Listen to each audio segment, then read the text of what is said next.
এসো দীপদা, এসো। চল চল।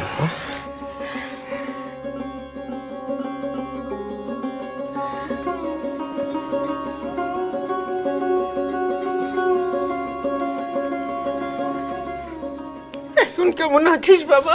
না মাসিমা, এখন আর একদম কান্নাকাটি নয়। দীপদা পুরো সুস্থ হয়ে বাড়ি ফিরে এসছে। এখন আর একদম কান্নাকাটি করবেন না।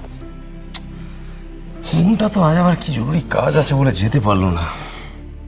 বৌদি, একটা কাজ করুন না, আপনি মনকে বরং ফোন করে বলে দিন যে দীপদা বাড়ি চলে এসছে।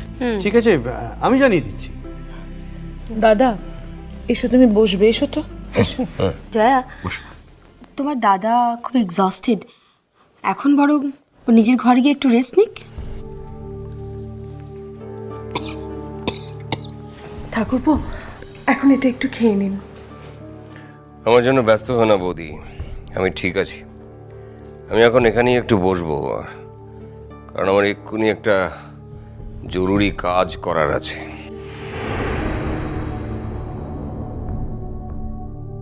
দিব্য, এটা কিন্তু ঠিক হচ্ছে না। ডাক্তারবাবু কি বলেছেন এর মধ্যে ভুলে গেলি? বলেছেন না 7টা দিন কমপ্লিট রেস্ট নিতে, কি বলেননি? শুভদা, জীবনে কোনো ইম্পর্টেন্ট কাজ পরে করব বলে ফেলে রাখা উচিত নয়। এবারে আমি মৃত্যুর মুখোমুখি হয়ে সেটা টের পেয়েছি, কাজেই আমি আর কোনো রিস্ক নেব না। কি এমন জরুরি কাজ দিব্য? আছে মা। এখনই করতে হবে, পরে করলে চলবে না? দীপদা, তোমার সুস্থ হয়ে যাওয়ার উপলক্ষে আমি এক হাঁড়ি রসগোল্লা আনিয়েছি। আজকে আমরা সবাই এখানে সেটা সেলিব্রেট করব। ও নতুন বৌদি, যাও না, নিয়ে এসো না, সবাইকে দাও না। হ্যাঁ হ্যাঁ, আমি এক্ষুনি নিয়ে আসছি। একটু পরে যেও, আগে আমার কথাটা শোনো। আমি কাজের কথাটা বলি, আমার এই কাজের কথাটা তোমাদেরও শোনা দরকার। আচ্ছা আচ্ছা, ঠিক আছে, তুই একটু বসে আগে রেস্ট নে, তারপর আমরা সবাই মিলে বসে তোর কথা শুনবো। মাগো, কি বাবা? এসো মা, তুমি এখানে আমার পাশে একটু বসো। এই তো বসছিস, বল বাবা, কি বলবি বল। এসব কোনো কথা না মাসিমা, আসল কথা আমি বুঝি।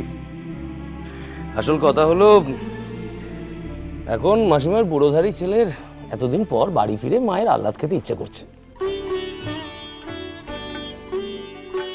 তাই তো এত বাহানা। তুমি খানিকটা ঠিকই বলেছো অর্ঘ্য। দেখো, ওই যে মা আমার পাশে বসে আমার গায়ে হাত বুলিয়ে দিচ্ছে, ভালো হবার জন্য এর চেয়ে বড় মেডিসিন আর কি হতে পারে বলো? ঠিক। কিন্তু তুমি পুরোটা ঠিক বলনি। আমি আরো একটা গুরুত্বপূর্ণ কাজ করতে চাই অর্ঘ্য।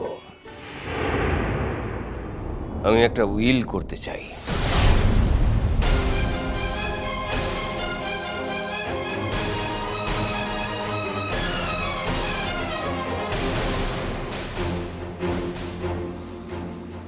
মানে? মানে আমি একটা ইচ্ছাপত্র তৈরি করতে চাই। দেখো দিব্য, উইলের বাংলা মানেটা আমি জানি, কিন্তু হঠাৎ করে কেন সেটা করার দরকার পড়লো সেটাই বুঝতে পারছি না। দরকার একটু পড়েছে অনু। যদি তুমি আর মন থাকতে শুধু, তাহলে হয়তো উইল করার কোনো দরকার পড়তো না। কিন্তু আমার আরো একজন এসেছে তো, আর যার জায়গাটা তোমাদের কারো চেয়ে কোনো অংশে কম নয়, একেবারে সমান।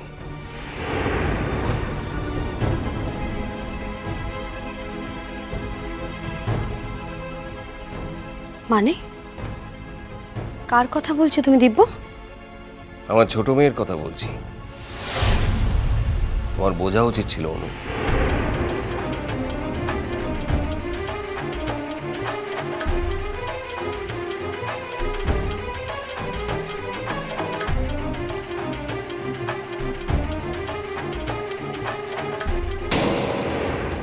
আমার বাড়ির সকলেই এখন জানে আমার ছোট মেয়ের কথা,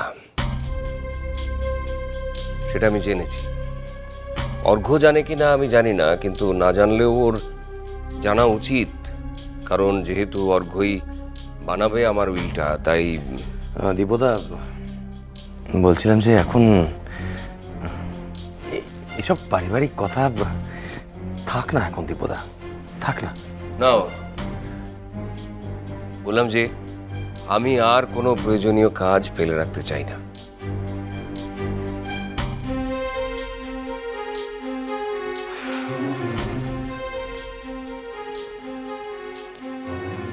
দেব, তুমি হঠাৎ করে উইল বানাতে চাও কেন? তোমার সমস্ত প্রপার্টি ওই মেয়েটার নামে লিখে দেবে, সেই জন্য তো? ওয়েল, সেটা আমি জানতাম, আর সেই জন্যই আমি ওই মেয়েটাকে ওই দিন ওই কথাগুলো বলেছিলাম।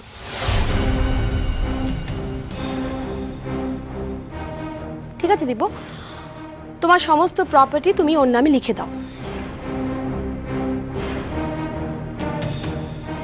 তুমি কি ভেবেছো দিব্য, যে তোমার প্রপার্টি ছাড়া আমার আর আমার মেয়ের চলবে না? না, আমি তা ভাবিনি।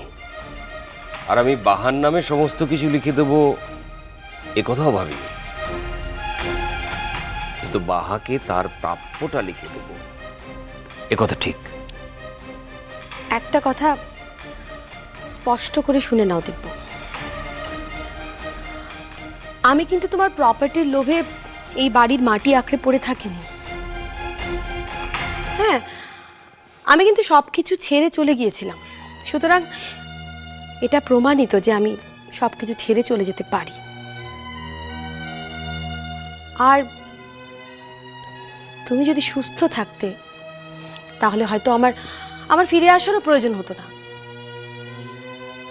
দিব্য, তুমি বোধহয় ভুলে গিয়েছো না যে এ বাড়িতে আমাকে ফিরিয়ে আনার জন্য তুমি নিজে অনেক চেষ্টা করেছো।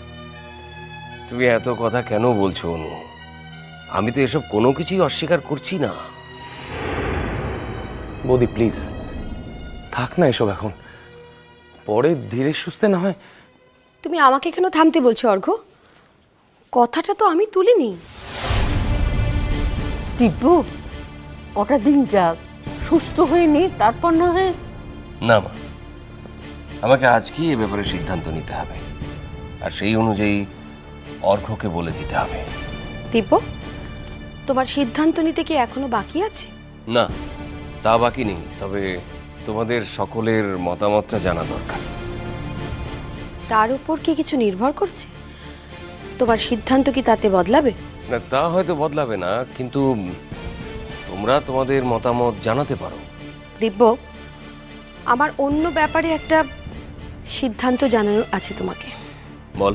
দিব্য, বাহাকে তুমি তোমার সম্পত্তি যেভাবে ইচ্ছে লিখে দিতে পারো। ইনফ্যাক্ট আমার তাতে কিচ্ছু যায় আসে না, আর আমার যতদূর মনে হয় যে মুনও তাতে কোনো কনসার্ন দেখাবে না। বাট হেন্সফোর্থ তুমি কিন্তু ওই মেয়েটার সঙ্গে কোনো রকম সম্পর্ক রাখতে পারবে না। অনু,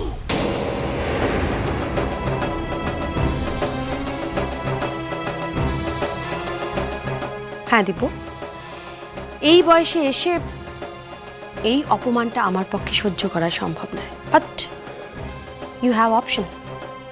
অপশন? তুমি বাহার সঙ্গে সম্পর্ক রাখতে পারো। ইনফ্যাক্ট তুমি বাহাকে এই বাড়িতে এনে রাখতেও পারো, কিন্তু সেক্ষেত্রে তোমাকে আমাকে ডিভোর্স দিয়ে দিতে হবে দিব্য। অনু,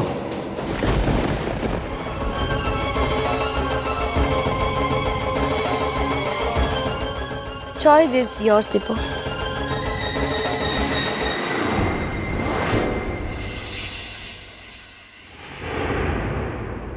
মা, মা ও কি বলছে মা? চুপ কর দিব্য, চুপ কর। মা, মা আমার মেয়েটাকে আমি আর দেখতে পাবো না। আমি আমি আমার মেয়েকে নিজের পরিচয় নাই দিলাম, কিন্তু তাকে একবার চোখের দেখা দেখতে পারবো না? এটা কি বলছে ও, বলো তুমি? দিব্য কি করছিস বোকার মতো? আবার শরীর টরীর খারাপ করবি নাকি? দিব্যদা একটু ধৈর্য রাখো। দিব্যদার সময় সবকিছু মানুষকে ঠিক করে দেয়। অর্ঘ, শুভদা, তোমাদের তো কখনো সন্তানকে আড়ালে রেখে দিন কাটাতে হয়নি, তাই তোমরা বুঝবে না যে আমার কেউ বুঝবে না আমার অবস্থাটা কি হয়, আমার বুকের ভেতরে যন্ত্রণাটা তোমরা কেউ বুঝবে না। কেউ না, মাগো, আমি পারছি না।